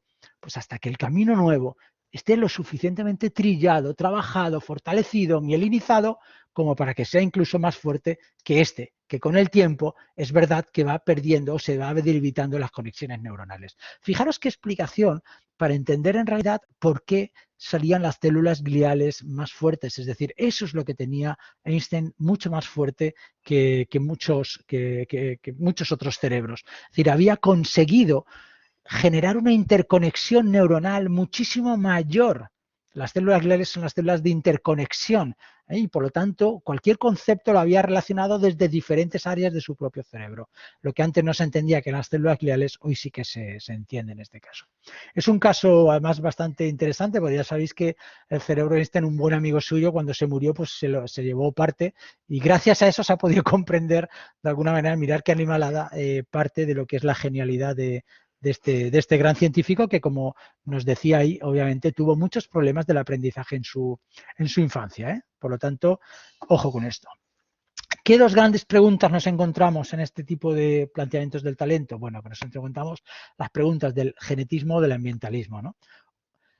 Yo, fijaros, por ejemplo, en la inteligencia normal, el coeficiente de inteligencia normalmente se dice que es casi de un 75%, ¿no? De genético. Pero esta inteligencia general que estamos hablando, pero por ejemplo la inteligencia emocional se desarrolla con el tiempo, conforme crezcáis y evolucionéis como personas y tengáis más años, tendréis más experiencia y crece la inteligencia emocional. Por lo tanto, bueno, depende de las competencias concretas, va a haber mayor o menor efecto de los elementos más genetistas o más ambientalistas. Por lo tanto, el modelo que prevalece es el modelo interaccionista, el modelo de interacción continua. La genética necesita ambientes enriquecidos y continuo entrenamiento, si no, de poco sirve. Por lo tanto, poca genética, pero muy sobreestimulada, puede llegar a los mismos resultados que una alta genética poco estimulada, ¿entendéis? Al final, son maneras de llegar a un mismo resultado en este caso, ¿vale? Y después lo que os decía antes, talento todos o algunos solo. Bueno, pues no tenemos talento para todo, pero todos tenemos talento, ¿vale? Que eso sí que quiero que sean dos ideas claras que se os queden en este caso. Vamos a escuchar un momento una entrevista que la podéis encontrar también en mi página web con Carmen Sanchacón. Es una especialista en España de altas capacidades. Fijaros, con el talento que estamos haciendo con las personas con inteligencia, desde el mundo que tú trabajas, ese perfil que es el de superdotado que llamamos, ¿se va? ¿Es fuga de talento o no se da esa situación? Mira, lo primero que estamos haciendo es no identificarlo. Y de hecho, en este país tenemos miles de niños, podemos hablar de más de 150.000, ¿vale? A día de hoy que no están identificados y son niños superdotados, ¿vale? Aparte de esto hay un montón de niños con alta capacidad. Nosotros hablamos de superdotación a partir de un cociente intelectual de 130 y de alta capacidad a partir de 120. Entonces, imagínate que 8 millones de estudiantes, ¿vale? El 10% son 800.000. Solamente están recibiendo educación especial del orden de 40 o 50.000 niños. El resto no tiene ningún tipo de educación especial. Entonces, ¿qué estamos haciendo? No darles las oportunidades de desarrollo que necesitan. Estos chicos, ¿qué les pasa? Se aburren en clase, son hiperactivos en clase, molestan al profesor, no se llevan bien con sus compañeros porque no le entienden. A veces incluso 1 de cada 2 sufre acoso escolar, con lo grave que es esto para el desarrollo emocional de estos niños en el futuro. Y muchos también se habla de un porcentaje elevado, en algún momento en algún estudio hecho en España se hablaba de un 50%, abandonan los estudios, cosa que no tendría que pasar. si hubieran recibido la educación que necesitaban. Y es algo tan sencillo, Roberto, como que se les identifique a tiempo y que se les permita, por ejemplo, simplemente subir de curso, nada más, con esto ya bastaría. Algo que es absolutamente económico, no le cuesta nada a nadie, no hay que ponerle profesores especiales, solamente con esta medida de subir desde curso 1 año, 2 años, en función de su capacidad y en función de su, de alguna manera, rendimiento académico, podríamos conseguir que estos niños no tuvieran problemas. Mira, aún ayer estuve leyendo una investigación en Estados Unidos, un metaanálisis que se ha hecho sobre los efectos de la aceleración de curso en niños de todo el mundo, y la conclusión es que no solamente mejoran el logro académico, o sea, sus resultados son muchísimo mejores que los de los compañeros de su misma edad, ¿vale?, sino que además mejora su desarrollo emocional. Pero para esto hay que tomarse como mínimo la molestia de, cuando ves un niño distinto, evaluarle y después darle la facilidad de que este niño pueda subir de curso, que no cuesta nada, pero no lo estamos haciendo, lamentablemente. Yo reconozco, Carmen, que socialmente a la gente le cuesta entender, y yo muchas de mis explicaciones van por ahí, le cuesta entender cómo alguien que está dentro de la etiqueta de superdotado puede suspender las asignaturas, ¿no? Y claro, cuando se lo explicas lo pueden entender, pero la primera impresión es, si es superdotado, se tenía que comer la asignatura y por lo tanto tendría que estar sacando 10 y demostrando, por lo tanto, que como tiene 10 hay que subirlo al siguiente eslabón. Pero no es la situación, ¿verdad, Carmen? No es así en una gran parte de los casos. ¿Por qué? Porque los niños durante la primaria se acostumbran a no hacer nada. Les basta con asistir a las clases, con oír al profesor y a lo mejor el último día le dan un repasillo y con esto les basta para probar. Entonces, un niño que desde los 6 años hasta los 12 está haciendo esto, luego no le pidas a los 13 y a los 14 que se ponga a estudiar, porque es que no sabe. Y además, ¿cuál es el problema? Mira, cuando llegan a la adolescencia, se les juntan varios problemas. Uno, están en pleno cambio, como todos los adolescentes, ¿vale? Físico, etcétera. Están en plena definición de su personalidad, con todo lo que esto supone.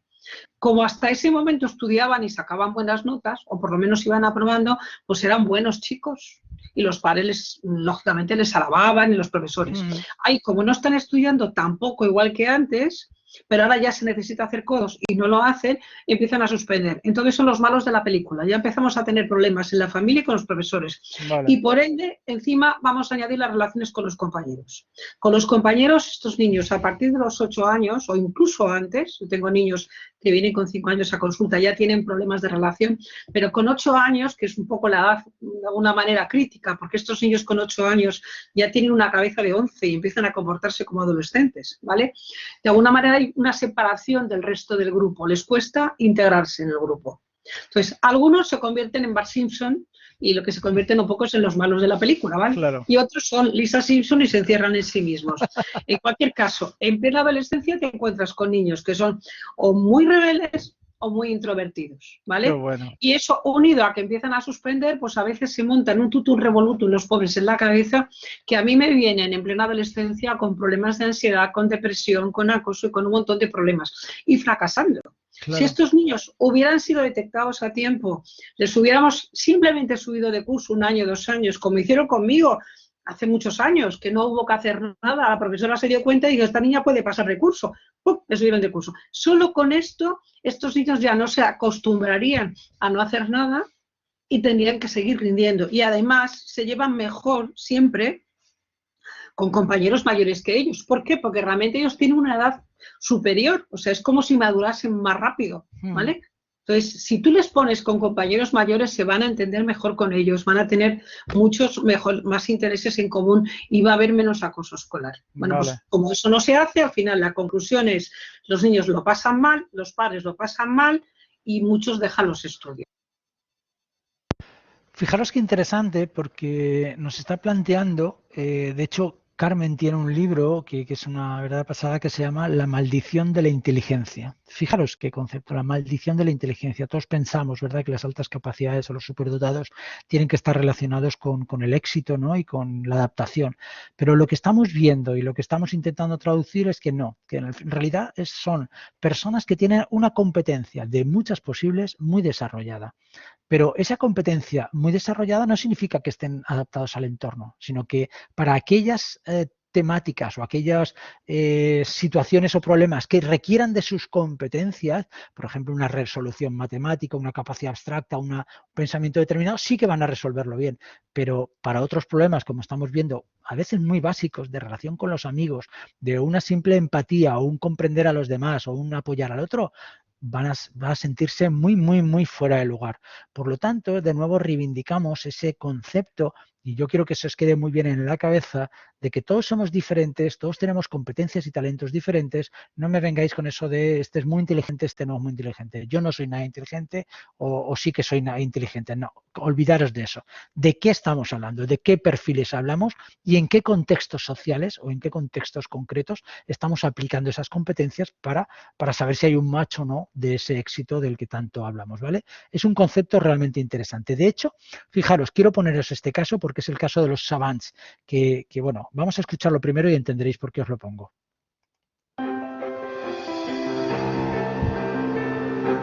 Él es un prodigio del dibujo. Puede copiar todo lo que ve, pero no puede realizar las tareas más simples. No tiene la capacidad para hacer ni siquiera una suma simple. Parte genio, parte discapacitado mental. No es el único. Algunos son músicos maravillosos. Otros tienen una memoria prodigiosa. 4 de agosto 1902. Fue un lunes. 6 de febrero 1981. Viernes. Son como islas de habilidades rodeadas de un océano de incapacidad. ¿En qué año escribió eso? 1830. Se los llama savants. 775 al cuadrado. 600.625. Su impresionante talento es un misterio. Esto, en mi opinión, es algo que salió de la nada. La nueva ciencia de la mente tal vez tenga la respuesta. El misterio de los savants se está revelando en este momento. En esta área, un científico cree poder despertar capacidades increíbles en cualquiera de nosotros. podemos activar las capacidades de los savants en personas normales. Mira hacia adelante. ¿Acaso la ciencia puede hacernos más inteligentes? Descubriremos el secreto de los savants.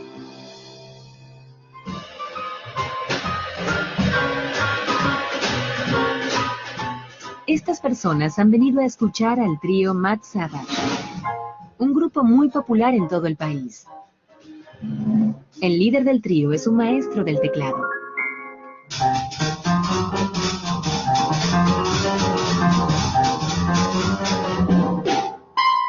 Pero es muy difícil verlo.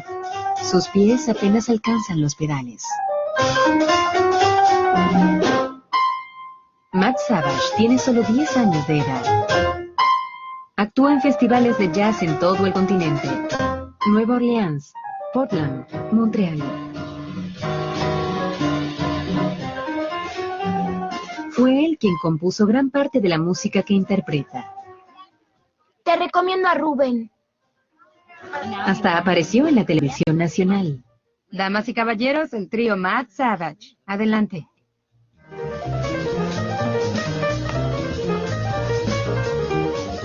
No es solo su capacidad, sino la comprensión que tiene del jazz, lo que asombra en alguien tan joven.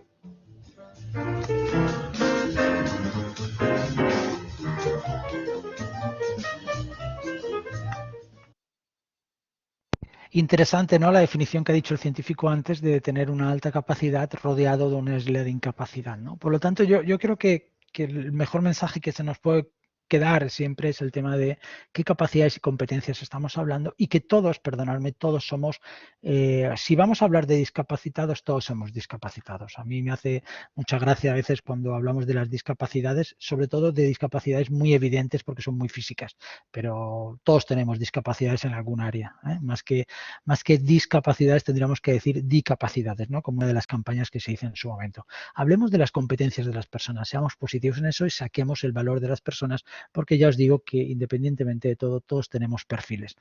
Este es el modelo, ¿eh? El modelo que habéis desarrollado en mapas mentales, es el modelo del libro. Fijaros que habla de 3 variables sistémicas, ojo, no sistemáticas, como muchos me pusieron en el trabajo, sistemáticas no, sistémicas, de sistema, es decir, 3 variables que afectan a toda la organización. Marca del empleador, que ya lo hemos visto con el Great Place to Work, gestión del talento inteligente, que tiene que ver con todos los procesos de evaluación y desarrollo del talento, People Analytics, todo el tema de la digital que se está aplicando para el compartir información y conocimiento dentro de la organización, procesos de feedback, etcétera.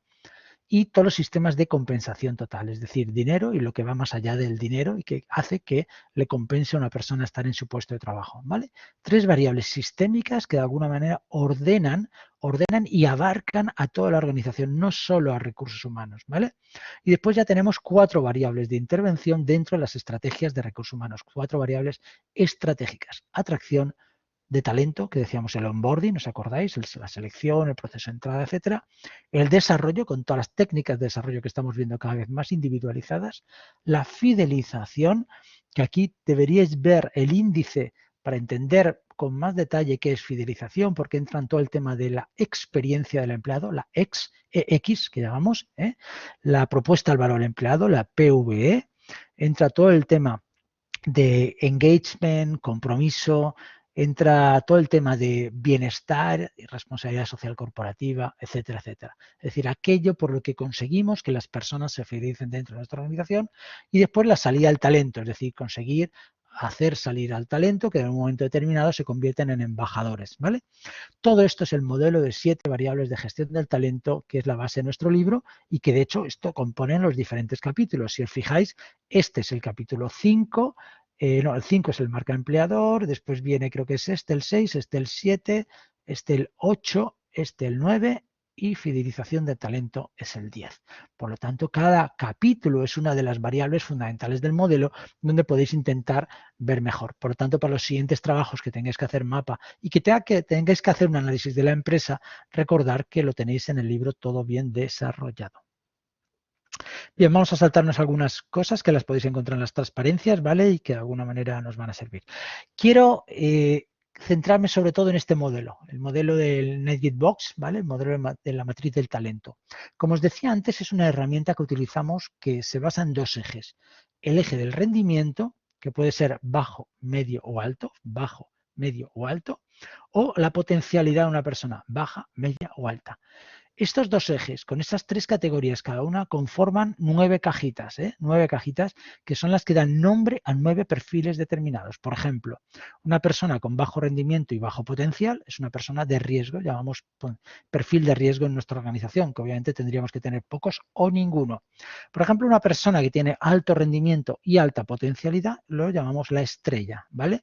Porque no solo es que tiene un alto rendimiento actualmente, sino que es una persona que conforme la empresa, la organización cambie, y se desarrollen nuevos objetivos, va a tener la potencialidad de seguir acompañándonos, creciendo, aprendiendo y desarrollando. Son innovadores, intraemprendedores y que aportan mucho a la organización. Por ejemplo, una persona que la encontramos aquí, fijaros en diamante en bruto, ¿quién puede ser? Pues imaginaros, diamante en bruto tiene un bajo rendimiento y un alto potencial. Dices, ostras, bajo rendimiento, ojo, ¿no? Porque bajo rendimiento no nos interesa mucho. Bueno, pero es que es lo que pasa normalmente cuando hacemos una promoción, cuando a un jefe de área de marketing lo pasamos a ser director, lo pasamos a director de marketing de la organización, hay un periodo en torno a 6 meses, 1 año, pero normalmente se intenta reducir a 6 meses, donde va a intentar socializarse al máximo y aprender al máximo de su nuevo puesto, con lo cual, obviamente, en ese periodo va a tener que tener un bajo rendimiento, a menos que haya habido un proceso de sucesión donde esa persona ya en sí se haya socializado sin ocupar el puesto, ¿vale? Ya veréis que hay muchos sistemas para poder hacer eso. Pero es verdad que puede ser un diamante en bruto, es decir, alguien que con el aprendizaje de mentoring, coaching, desarrollo, etcétera, podamos en muy poquito tiempo, 6 meses, pasarlo al siguiente, que sería rendimiento medio y alto potencial, que sería futura estrella. Por lo tanto, un sitio de valor también, una cajita de mucho valor para la propia organización. Es decir, podemos tener quiénes son altos potenciales, diamante en bruto, futura estrella y estrella, y quiénes son altos rendimientos, profesionales excelentes, alto rendimiento y estrellas, ¿vale? Esto nos da muchas posibilidades a la hora de poder analizar a las personas en la organización. Yo normalmente cuando trabajo con directivos sí que les digo que piensen en su equipo y que me lo intenten ubicar en alguno de estos espacios, ¿vale? Porque es verdad que eso les va a ayudar a intentar hacer un plan de desarrollo más individualizado.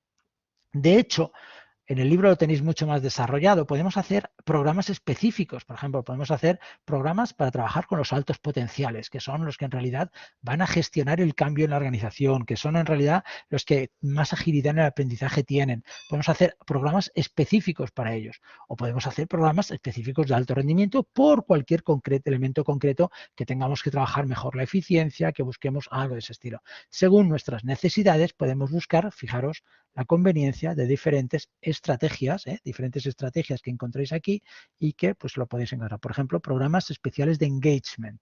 ¿Cuáles son estos programas? Pues los que son alto rendimiento, medio alto rendimiento y medio alto potencial, ¿vale? Serían estos tres fundamentalmente. Por esto lo tenéis mucho más desarrollado en el libro para poder entenderlo, ¿vale?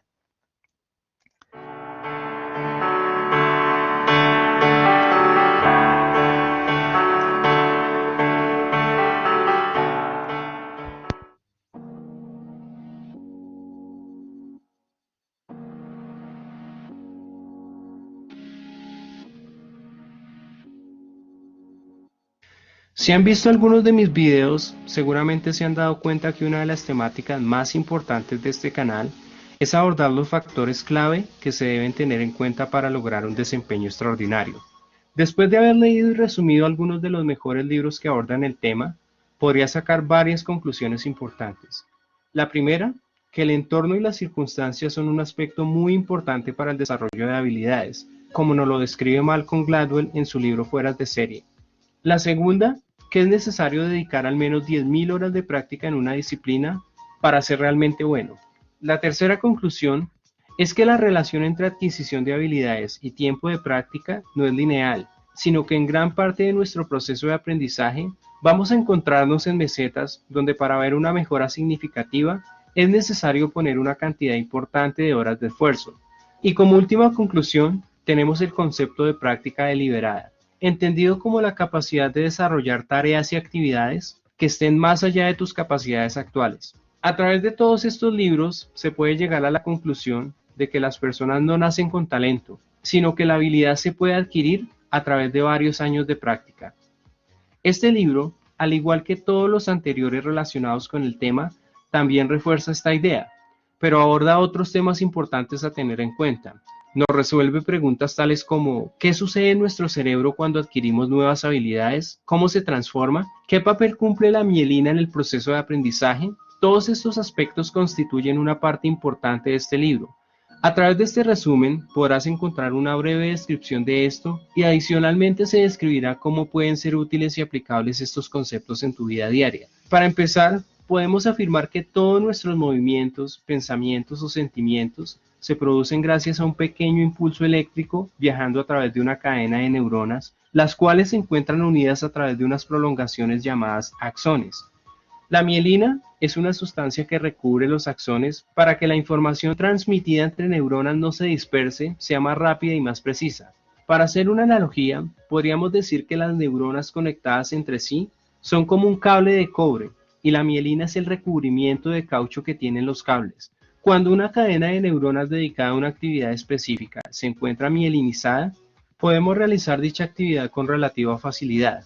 Por ejemplo, leer un texto sencillo o caminar son actividades cuyas neuronas encargadas de transmitir los impulsos eléctricos poseen la suficiente mielina, lo que nos permite que realicemos la actividad sin ninguna clase de esfuerzo. Pero, ¿qué sucede cuando estamos aprendiendo una nueva habilidad? En este caso, los impulsos eléctricos también viajan a través de una cadena de neuronas, pero al ser conexiones neuronales que apenas se están creando, estas neuronas no poseen la mielina necesaria como para evitar que la información se pierda. Por esta razón, es que al empezar a practicar una nueva actividad, cometemos muchos errores. Por ejemplo, cuando un niño está aprendiendo a escribir, sus trazos son lentos y poco precisos, pero entre más se repite el proceso, más se mejora la caligrafía, la velocidad y la precisión de los trazos. Esto se debe a que las capas de mielina empiezan a cubrir los axones de esta cadena de neuronas. Como vemos, por medio de la práctica podemos producir mielina en nuestro cerebro. pero es importante aclarar que la práctica debe incluir actividades que estén por encima de tus capacidades actuales, ya que si practicas algo que te resulta muy sencillo, la mielina no se producirá y tus habilidades no mejorarán. La mielina se desarrolla de la misma forma que los músculos. Si levantas la misma cantidad de peso siempre, tus músculos solamente se desarrollarán hasta cierto punto. En la vida diaria es fácil aplicar este concepto. Por ejemplo, cuando estudiamos en un colegio o en una universidad, en algunas ocasiones nos vamos a encontrar con temas muy complejos y difíciles de entender en una sola explicación, lo cual de cierta manera nos desanima, pero si lo vemos desde la perspectiva de la producción de mielina en nuestro cerebro, nos podemos dar cuenta que esta es la única manera en la cual podemos hacer que nuestro cerebro se desarrolle y procese información más rápido. Si en tu proceso de aprendizaje te encuentras con un texto muy complejo, tendrás que volverlo a leer cuantas veces sea necesario. Si es un ejercicio matemático, deberás desarrollarlo varias veces hasta que puedas hacerlo correctamente. Personalmente, en algunas ocasiones debo leer algunos libros más de una vez. En cuanto a productividad, esto parece ser una pérdida de tiempo, pero en ocasiones lo más importante no es la cantidad de información que puedas leer, sino qué tanto contenido has podido retener. Esta es la razón por la cual no tengo un día establecido para subir videos, porque algunos videos pueden resultar un poco más complejos y el tiempo de realización del video naturalmente va a incrementar. Lo anterior son solo pequeños ejemplos que ilustran cómo se puede aplicar la práctica. Estos comentarios provienen de este libro, precisamente, que es un libro que se llama Las claves del talento, de Daniel Coyle, que es un libro que la verdad es que yo creo que es una verdadera pasada, porque ayuda a entender en realidad el papel que tienen los procesos de aprendizaje. Ahora venía un vídeo sobre la verdad, precisamente de Daniel Coyle, pero bueno, no lo vamos a ver porque, como os decía, bueno, no tenemos tiempo para poder verlo, ¿vale? Pero hablaba del tema de equipos, que solo quiero que veáis un poquito el inicio, que lo conozcáis un poquito cómo es él. The Talent Code is about answering a simple question. What is the secret to getting really, really good at something? I spent the last 2 years traveling to the world's greatest talent hotbed. Bueno, es un periodista que en su momento se planteó esta pregunta sobre el tema del talento, ¿no? Y la verdad es que es un libro exquisito a la hora de leerse y de la cantidad de ejemplos que pone. De hecho, a los que seáis futboleros, pone muchos ejemplos de por qué han habido tantos futbolistas que provienen de equipos brasileños, sobre todo, ¿no? Y una de las explicaciones que él da proviene precisamente de cómo en aquellos momentos muchos de estos futbolistas aprendieron a jugar a fútbol en canchas más pequeñas, en espacios más pequeños, con pelotas más pequeñas, tipo las pelotas de futbito. Con lo cual, en su proceso de aprendizaje aprendieron control, ¿vale? Control, es decir, a controlar el balón con las piernas, tenerlas pegadas, el balón a la pierna continuamente, y aparte aprendieron, al ser espacios reducidos donde tenían que hacer, claro, en cuanto te pasan la pelota tenías una persona al lado en sí que quería quitártela, por lo tanto era tener la pelota muy cerquita, controlada completamente y teniendo siempre el peligro de que alguien te la pueda quitar. Es decir, eso es un periodo de aprendizaje, como se diría, de práctica deliberada, de alto rendimiento. Eso hizo que en su momento, incluso al comprender en realidad por qué después estas personas cuando pasaban al fútbol normal tenían tanta habilidad y tenían tal control, hizo que muchos, sobre todo en Inglaterra al principio, algunas escuelas se especializaran precisamente en este tipo de aprendizaje, logrando éxitos realmente importantes, éxitos importantes con este tipo de prácticas, ¿vale? Bueno, yo solo quiero acabar la sesión de hoy hablando de el tema del potencial, ¿vale? Os decía que el potencial es un elemento importantísimo, que hay que intentar entender qué significa. Nosotros os lo hemos definido antes como agilidad al aprendizaje, la capacidad de una persona de cambiar en el tiempo, ¿no? Y de acompañar a la organización, obviamente en la línea con los objetivos de la organización y con las competencias que va a necesitar en ese futuro, claro. Pero bueno, aquí quiero que veáis de alguna manera qué cosas se han visto fundamentalmente o qué factores para identificar a lo que se llaman los high potential, los altos potenciales en las organizaciones, ¿vale? Por ejemplo, competencias de liderazgo, datos de rendimiento anterior que se han utilizado como pronóstico del futuro rendimiento, motivación, el grado de motivación que tienen para seguir progresando, la movilidad, la adaptación y flexibilidad, la experiencia específica, habilidades de aprendizaje, compromiso organizativo, variables de personalidad, habilidades específicas, potencial de crecimiento, etcétera. ¿Veis? Aquí también hay modelos y vais a encontrar diferentes modelos también en el libro sobre altos potenciales de rendimiento actual, potencial futuro, compromiso, potencial futuro basado en factores base y facilitadores, cognitivos. Bueno, hay diferentes modelos e incluso os pongo una tabla en el libro donde vais a encontrar según quién, aquí podéis verlo, Leadership Consulting, Corporate, Development, Dimension, Personal Decision, High Group, Hewitt, diferentes consultoras y modelos que han utilizado para medir el potencial de las personas, ¿no? Algunos más centrados en habilidades cognitivas, otros más en variables de personalidad, otros más en variables de aprendizaje y otros más en temas motivacionales. Bueno, pues pegarles un vistazo porque esto no deja de ser una especie de Biblia para nosotros, para sobre todo intentar hacer nuestra propia medida ad hoc en la empresa de qué significa ser un alto potencial, es decir, una persona que nos va a acompañar en la organización en el tiempo y sobre todo para conseguir esos resultados extraordinarios que es lo que tanto estamos buscando en las organizaciones. Vale, pues bueno, menuda la hemos comentado hoy, nos hemos pasado 5 minutos. ¿Algún comentario, alguna pregunta que queráis hacer? Mientras yo voy a buscar, como os he prometido, muchos links para ponerlos en el chat por si alguien los quiere, tenerlos en este caso. A ver, vamos a ponerlos en el chat.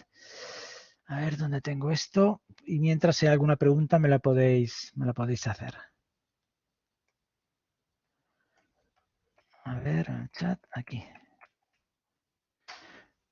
En el chat os he puesto el fracaso de los superdotados de redes, el documental sobre el síndrome de Savant, claro, son vídeos de casi 50 minutos o una hora, los extraordinarios, los genios, superhumanos, otro vídeo muy interesante, el completo con Carmen Sanz, que lo tenéis aquí en mi web, que es de una hora, lecciones importantes para un desempeño extraordinario, que este es uno el que hemos puesto que nos han dibujado, el TED Talk de Daniel Coyle, que también es muy interesante, o incluso uno completo también de Howard Gardner sobre el tema de inteligencias múltiples. Es decir, que aquí tenéis realmente muchos temas para poder desarrollar, para poder curiosear y para poder pasar el rato y disfrutar de la asignatura.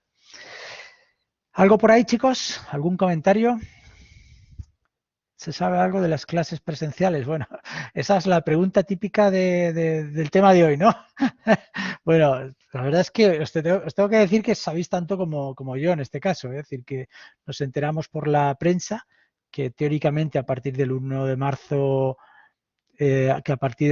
se iban a instaurar, pero ya depende de cada facultad el que eso se lleve a la práctica o no. Inicialmente nosotros vamos a seguir igual que siempre, ¿vale? Por esa parte no os preocupéis, salvo que la facultad de momento nos obligue, pero yo no, incluso algún día si queréis lo podemos hacer el debate de cuál preferís de los dos sistemas y lo podemos valorar, ¿eh? Yo me adapto a los sistemas que vosotros queráis o que la mayoría quiera para poder hacerlo. De momento yo creo que así nos están yendo bien las clases. Quizás es verdad que en las clases prácticas podrían ser mejor, a lo mejor más presenciales, ¿no? Para poder hacerlas, pero claro, vamos a ver un poquito porque todo de momento es muy incierto. Y ante lo incierto, lo único seguro es que de momento las clases siguen como están, ¿vale? Con lo que sea ya os lo diré. Mira, hablando de talento, nos comparten un link con la entrevista muy interesante de Rafa Nadal. Hombre, muchas gracias, Pablo. Muy bien, muy bien. Gracias a todos. Vale. Gracias a todos, chicos. Y si no hay ningún comentario más, yo voy a dejar de grabarlo primero.